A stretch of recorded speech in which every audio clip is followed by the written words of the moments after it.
हक तो ये है कि मैं तुम्हारे हाथों की बोसे लूं। ये यूसुफ है, तुम्हारा भाई यूसुफ वापस लौट आया है। वही जो सालों गुमगश्ता रहा, वही जिसकी जुदाई की आग में मैं परसों जलता रहा, वही जिसका हमने परसों इंतजार किया।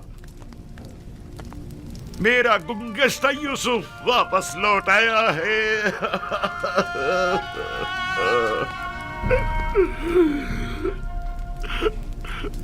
मेरे अजीज आओ,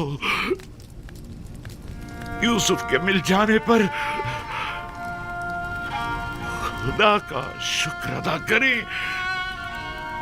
आओ कि यूसुफ के मिल जाने पर बतौर शुक्र सजदे शुक्र बजा लाए।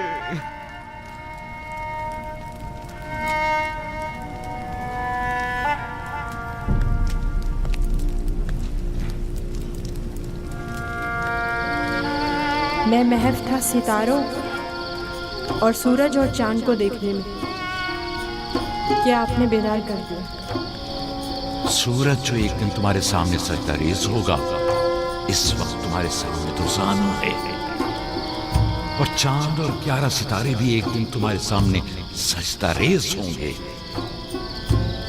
तुम एक दिन बुलंद मर्तबा पाओगे, मकाम मंजिलत के लिहाज से भी और मानवी दर्जात के लिहाज से भी।